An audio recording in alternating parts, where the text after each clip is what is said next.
Hello and welcome to Behind the Viz series with Matthew Armstrong. This is a session which will walk through Matthew's start to end process on his latest viz of the day, which was what were William's words worth? Matthew, are you ready? I certainly am. Okay, I'll give you the screen.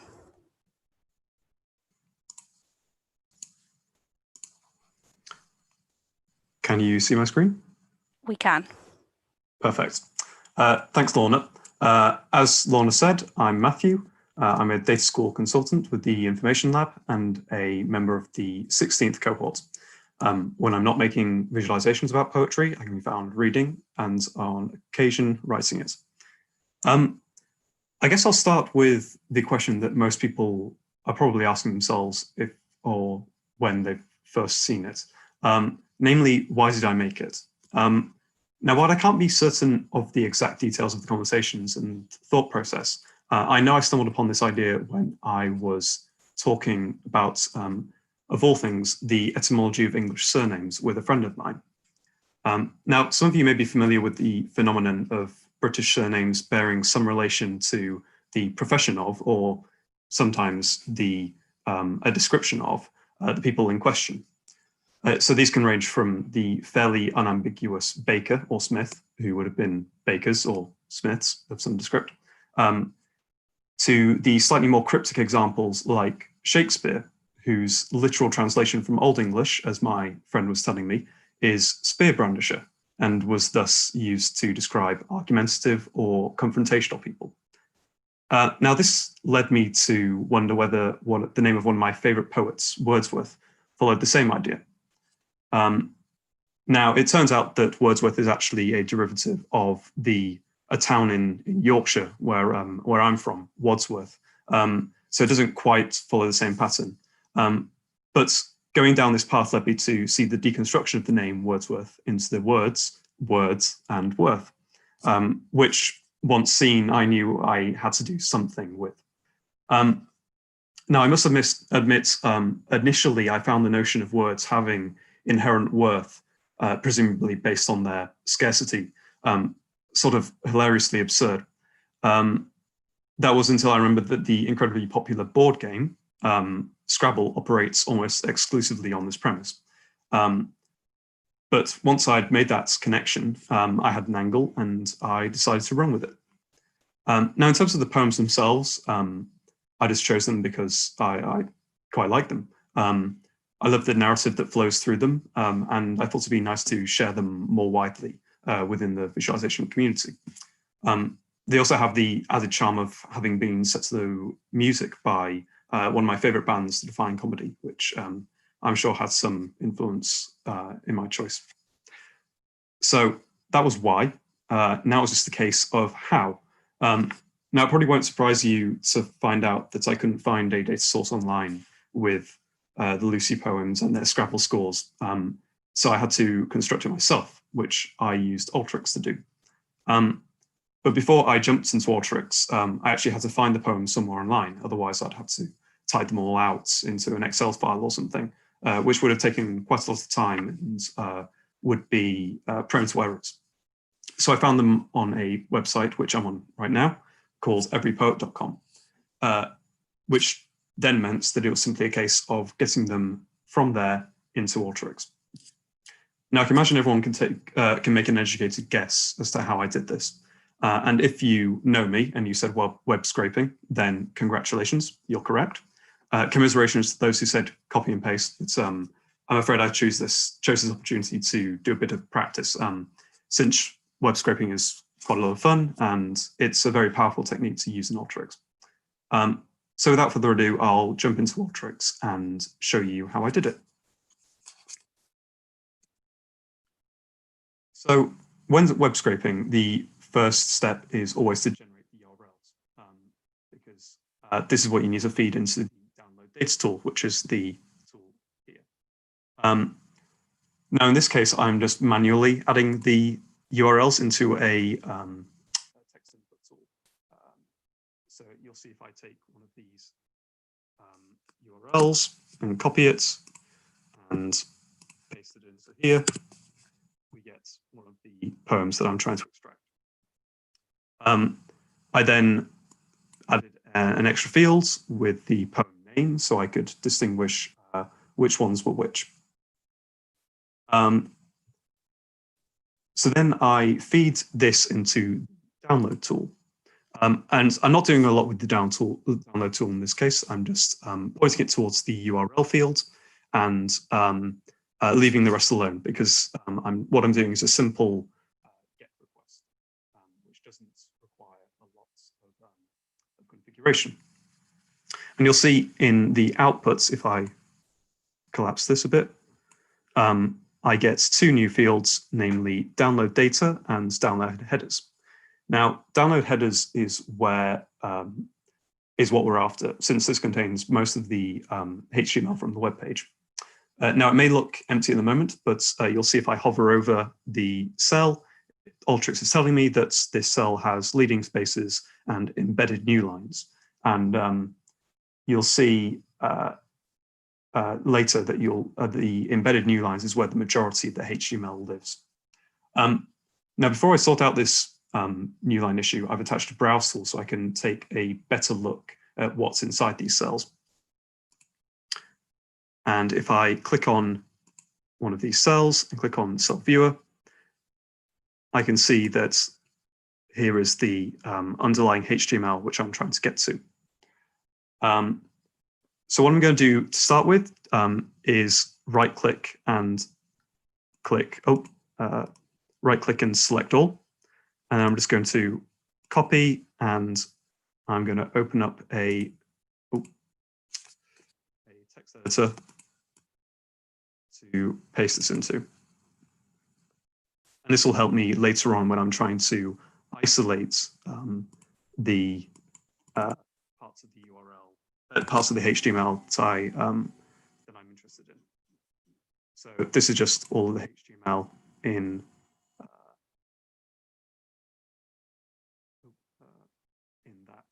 the format that we get it from the download tool.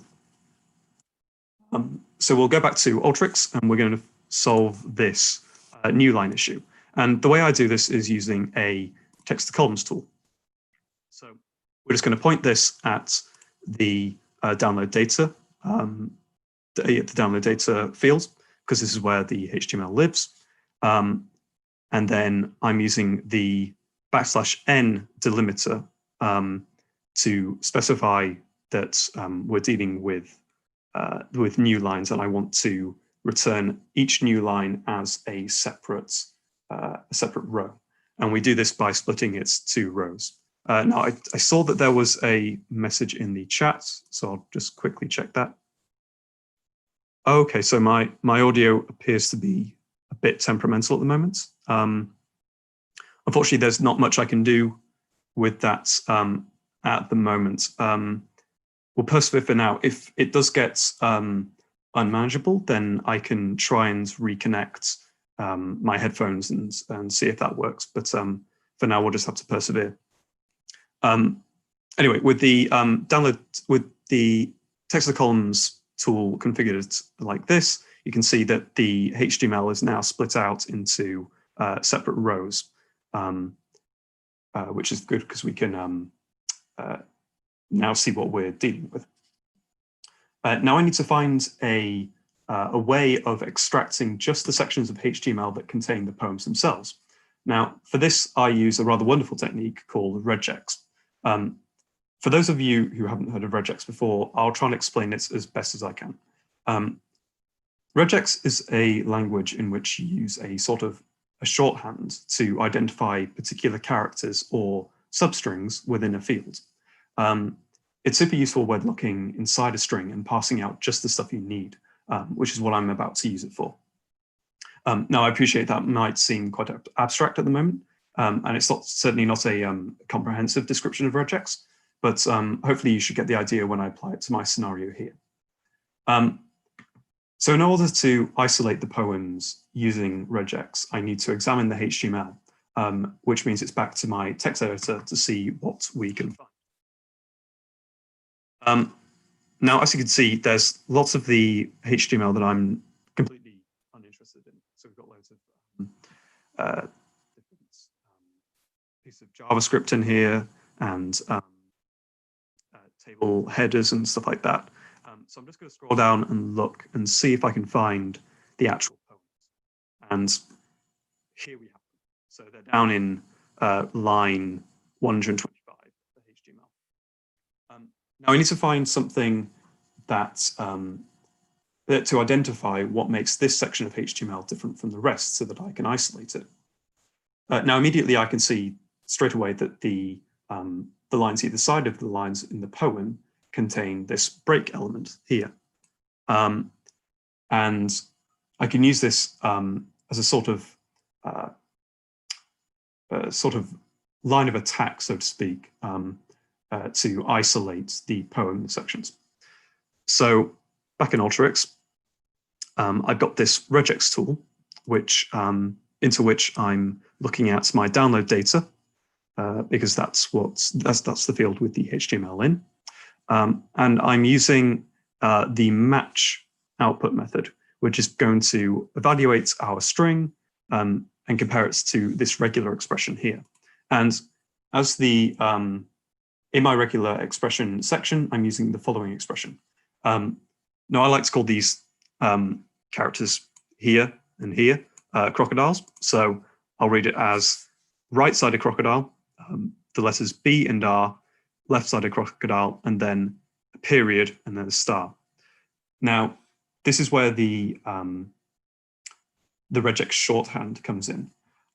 So the regex language has loads of shorthand expressions to distinguish different characters. And if I open up this little cheat sheet in the regex tool, you can see what some of these shorthands are.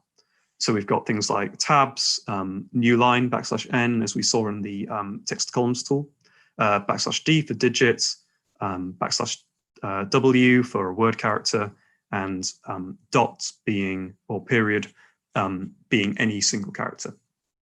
So at the moment, with my regular expression as it is, I'm asking Alteryx to see whether the download data field matches this regular expression. So I've been quite specific here and said that I want it to contain BR because I know that in my HTML, not a lot of the other areas for HTML have this BR section. So I can be quite specific. And you can see if I go to my outputs, this gives me my a new column called break because I specified to call it break. And it returns a Boolean as based on whether it's matches the condition or not. So we can see we've got lots of falses, and then a true here and a true here, in fact, because this is where the poetry starts. I then use a multi-row formula to evaluate whether the line before it meets the condition in our regex pattern. And if it does, then I want it to inherit that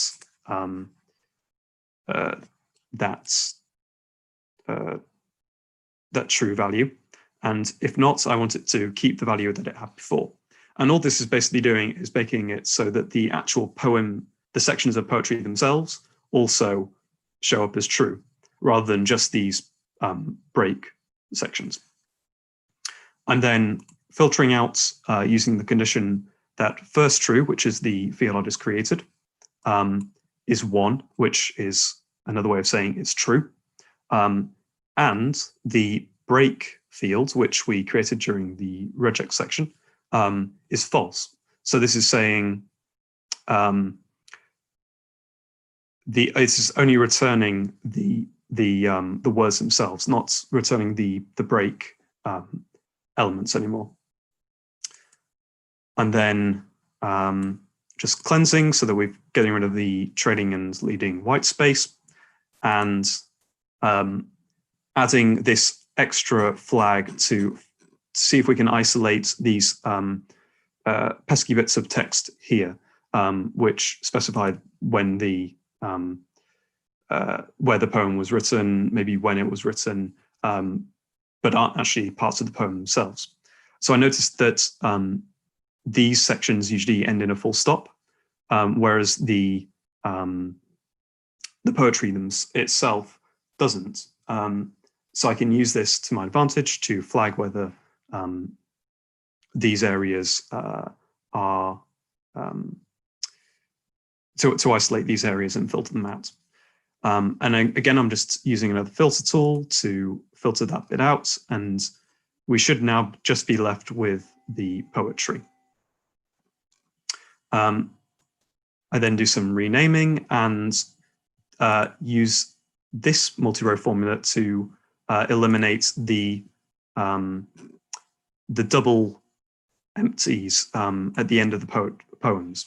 So you can see that we want to keep, for now, the single empty cells that split up the stanzas, but we don't want to have two empty cells breaking up the poems. So I'm basically doing another flag which evaluates whether the current cell is empty and the cell ahead of it is empty. And if it is, then it's returning a 1. If it isn't, then it's returning a 0.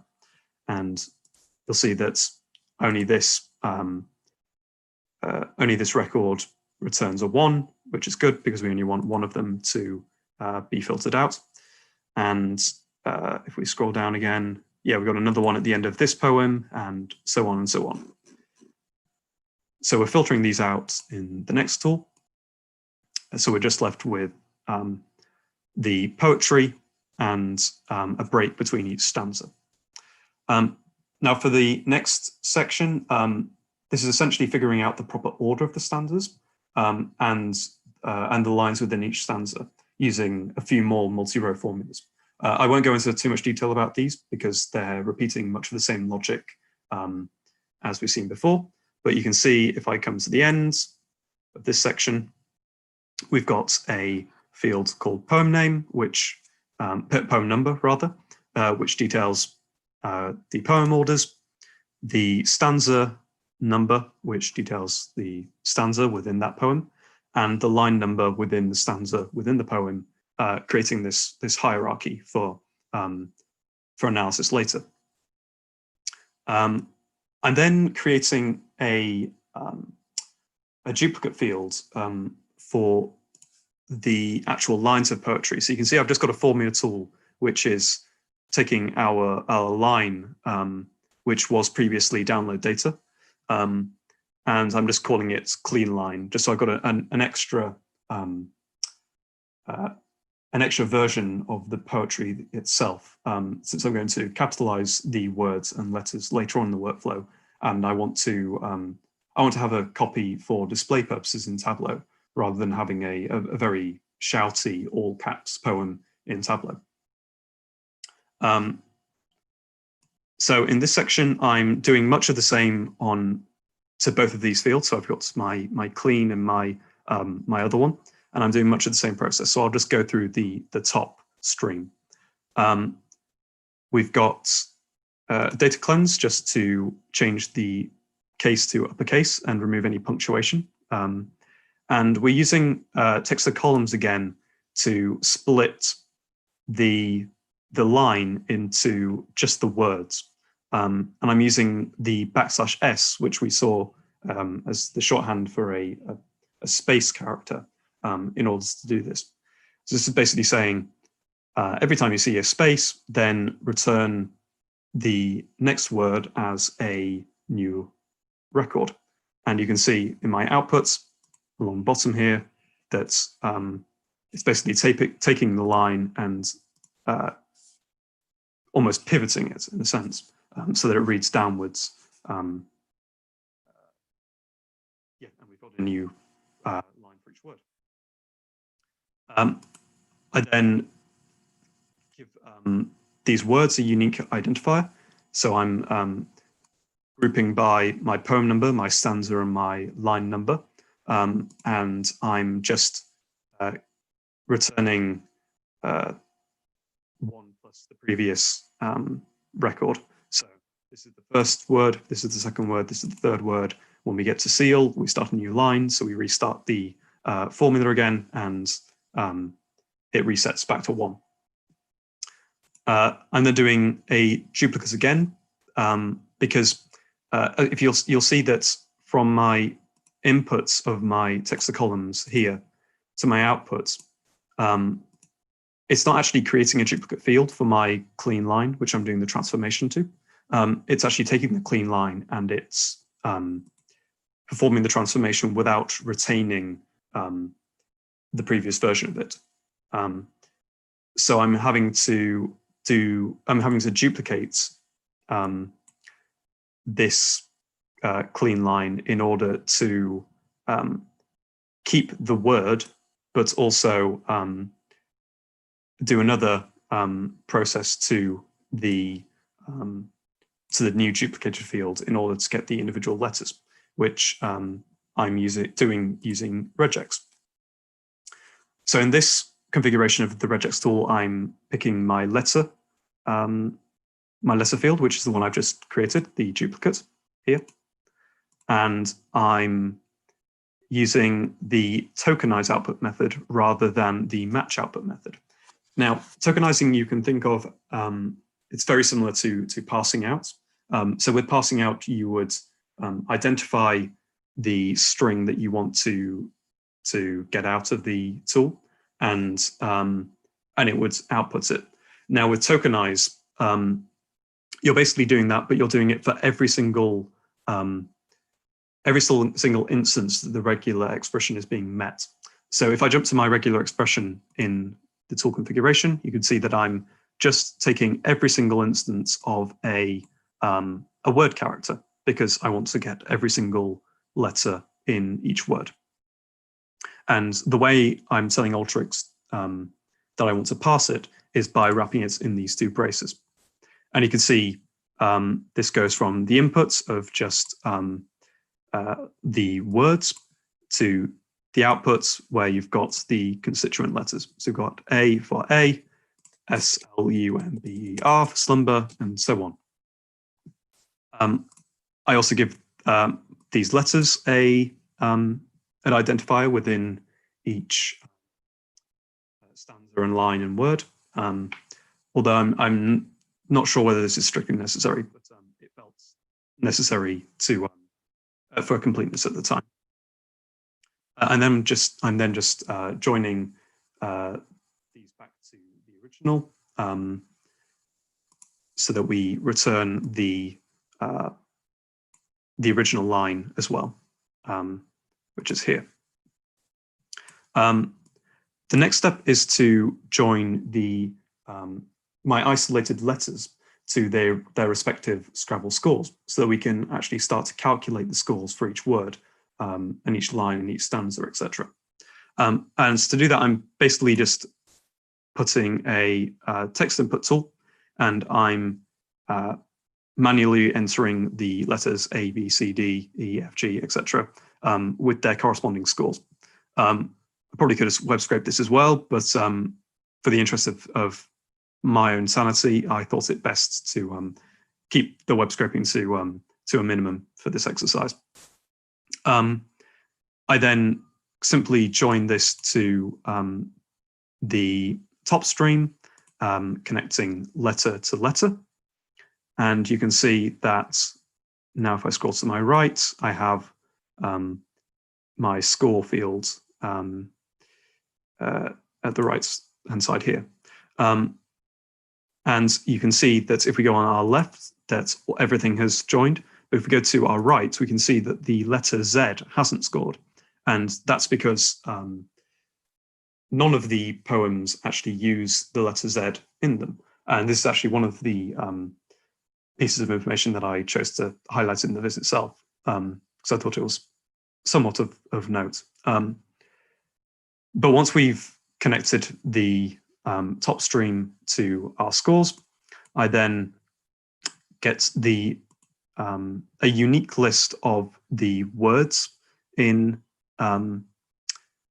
the series of poems. And by words, I do mean words in this case. So the field word does correspond to the actual words down here. And I get a unique list of those, and I use the summarize tool to group by my words and sum the scores. So you can see with that from that output, we've got A being only 1 point, across being 8, all being 3, so on and so on. Then it's simply a case of connecting this back to the top string of data, which we should have here. Yep, so we've got our scores now of each of the words. And then to get it from the letter level of detail back to the word level of detail, I'm just taking the unique combination of poem number, stanza number, line number, and word number. And you can see we're back to 634 records. I then just order them. So it goes in ascending order for poem, stanza, line, and word. And then I'm outputting that as a hyper. Which brings me to the Tableau side. Now I'll just pause. I'm conscious that I've gone on for quite a while, and I'll let anyone ask any questions if there are any.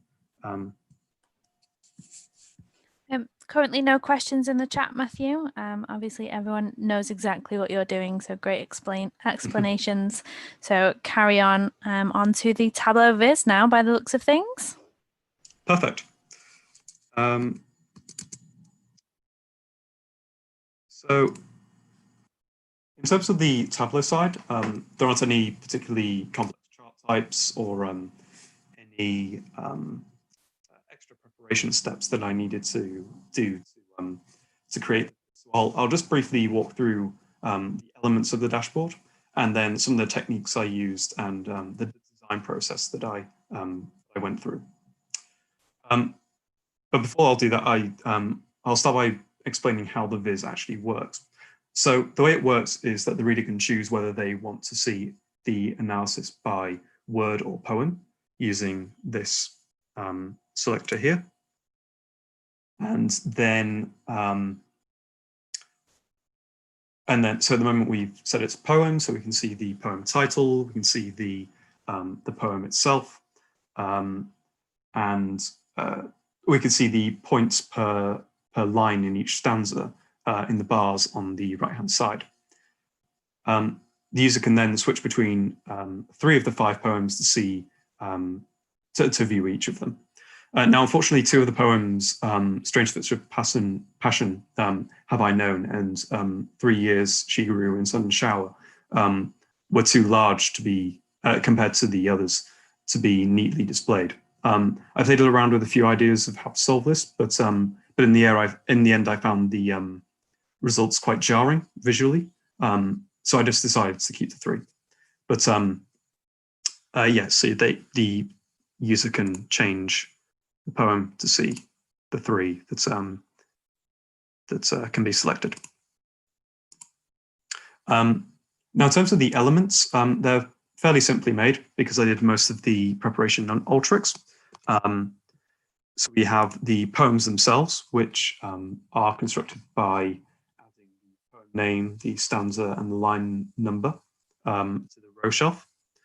And then I just hit the headers and added the word and sum of score to the text card to get our text like this. So, yep, that's relatively simple. I thought it would be a nice touch to highlight the best word within the poem. So I've done this with a calculation called best word. So if I open this up, zoom in, so you can see that what this calculation is evaluating is whether the sum of the score for each word in the view, given that word is in the level of detail, is equal to this nested LOD, which returns the maximum score for a word in the poem. Sorry, the maximum score for the words in the poem. Now, the reason I'm fixing this on line in this nested LOD is to just make sure we're not having any repetition of words on different lines, or if we were especially unlucky, a repetition of the same word on the same line, which could lead to multiple counting when we do the sum of score in the inner LOD. And you can see that this is actually quite common within the poem. So we can see that she pops up quite a few times. Yeah, we've got she 3 times, which would total 18 in total, which is greater than the 13 of earthly. Yes, so similarly, the bars are relatively simple. Again, we just got poem, name, stanza, and line number on the rows, hiding the headers, and I've got this this metric on the column shelf. Now, originally, I was going to have it so that the user could flick between the total score and the average score using a parameter. So this metric calculation is essentially saying if the parameter metric equals total score, then sum of score, else, and then this another nested LOD that returns the average score per word. And this is all being driven by this metric parameter here, which it's just a string parameter. Now, I decided against it in the end, as I thought it might be a bit clunky with the rest of the viz. And I was also conscious that it might seem a bit too far in terms of analysis. I wanted it to be clear that this is meant to be a fun viz, and that I'm wording the use analysis very loosely in its context. Then if we go back to the dashboard and we change the parameter here to word, you can see that if I just full screen it, that we've got these added kind of callouts that are analyzing the words. So the rounded bars are relatively simple again. We've just got words on the row shelf, then a dual axis of the average score on the columns, with one mark type being a bar and the second mark type being a circle. And then I've just added a top 10 filter on word based on the average score. So we're only returning the top 10. Now, it looks a bit weird in this sheet because the bars, they rather dwarf the circles to the side here. But it just so happens that this is the manual size configuration needed to get the rounded bar effect on the dashboard, which is what I was going for.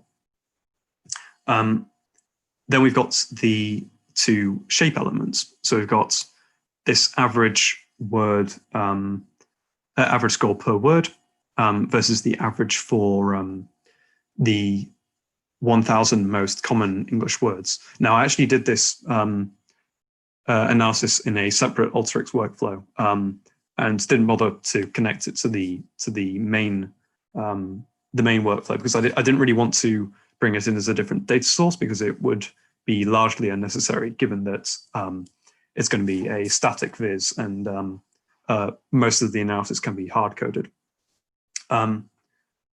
So it's a very simple sheet. It's just shapes that I've made in Paint and added to the shape card. I've then added score to the text shelf and edited the text so that it reads what I wanted to read, namely that the average score is less than the average score for the 1,000 most common English words. Again, very similar for the Z one, just something I mocked up in Paint, and I just added some text to read out the the analysis I wanted to point out.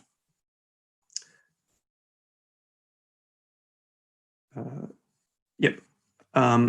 So then in terms of the, yeah, I guess all I have to talk about now is the design process, which, I mean, first of all, there's one glaring aspect of the design which I have to address personally, and that is that it's exclusively using floating objects. Now, this is very much a deviation from the norm for me. I'm usually quite a devout proponent of tiled, but a couple of reasons led me to choose the floating format. Firstly, barring some miraculous resurrection, I'm not expecting the words of the Lucy poems to change at any point. So I'm treating the data as static, which I think is a fair assumption. The second reason pertains to my final choice of design, which I'll go into a bit of detail now. So when I'm designing a viz, I quite like to sketch out some very abstract outlines of what I want to show and how I think it might look from a very high level viewpoint. These sketches often look nothing like what the viz ends up looking like, but I find it useful to at least have a record of each of the elements that I want to put on the viz. Then once I've made my charts, and decide on a color scheme, importantly, I'll often put the charts on the dashboards and just sort of mess around with them in Paint. So I've got, full disclosure, I don't usually keep the Paint mockups that I use, but I've mocked up a couple of the kinds of designs that I usually try out. So if I go to Paint, you can see I've got this sort of long scrolly one, which are usually very popular. So yeah, I've got my sort of my title at the top, the main introduction to the viz, any parameters that drive any of the charts. I'd possibly have a bit more information about the poems themselves and the analysis that I'm showing here. Then the poems underneath with the lines and the bars to the side. More text, so more analysis. You can see that I've just mocked these up quite recently because usually I would have some extra text to add in here. But this text would be outlining the findings that I have in the bottom part of the section, bottom section of the chart. But I actually decided against this, and I'm glad I did. I decided for a design that's meant that people didn't have to scroll to see everything. And in order to facilitate this, I knew that I'd have to have a parameter dictate which charts were visible at any given moment. And in order to do this, I needed the elements to be floating. So I'll hop back into Tableau to show you how I've done this. Now you can see at the moment our selector is currently on Word, so we can see our word title, our chart title for this bar charts as an element. We've got the bar chart itself as an element, and then these two shape files. But you can see if I hover over the sort of blank space, you can see, so this is an extra element, this is an extra element, and should be another one. Yep, this is an extra element. So you can see that they're still there, they're just not visible. And if I jump into one of these sheets, we can see why. So we'll go into the poems sheet.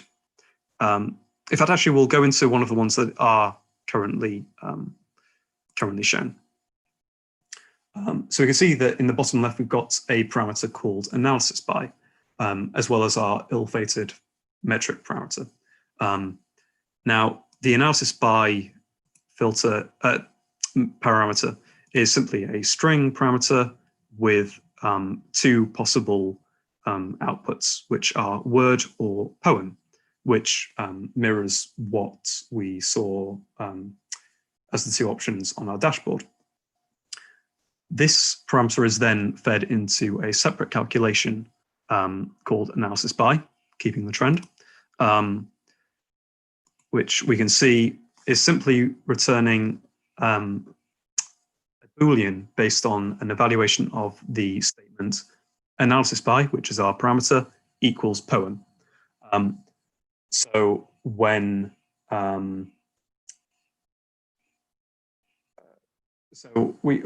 when it does equal poem, then this is true, and if it doesn't equal poem, then this is false. We're then just adding this to our filter shelf, and if I open this up, we can see that we're just ticking the option that that we want to how to phrase this. We want to tick the circumstance under which we want the chart to be shown. So in this case, we only want the chart to be shown if the reader picks word rather than poem. So the analysis by calculation in that circumstance will be evaluated as false. So we want false to be ticked in this section. And you can see I'm just kind of replicating this analysis by filter with the respective configurations for each of the other sheets. So we can see for this shape icon, we've got false. For said not used, we've got false. For poems, we've got true. And poem bars, we've got true. So that when we go back onto the dashboard and we change this to poem, we go back to our poems, see that our analysis by calculated fields is now going to be returning a true, and thus the poems are revealed. Yeah, so that's just a nice kind of nifty trick to show and hide charts based on parameter values. Unfortunately, it does mean floating, but given that the data isn't going to change, and given the way I wanted the viz to be navigated by the reader, floating was really the only option, and it's not as terrible as people make it out to be. Right, that's all I've got for you. If you've got any questions, feel free to ping them in the chat now, or ask me directly over Twitter, or however you want to get involved. Brilliant. Thanks, Matthew. It was great to see your process from end to end. So I really appreciate you going through all of this. So thank you very much. If there is any questions, please do drop them in the chat, and we can get them over to Matthew. If not, that is all we have for you. So once again, thank you very much, Matthew, for taking your time out to go through your process, and I really appreciate it. So I don't think there's any questions, so time to sign off. Thank you, everyone. Thanks, guys. Someone actually said that was a super insightful. So well done, Matthew. Excellent. Glad you found it. Thank you, everyone. Goodbye.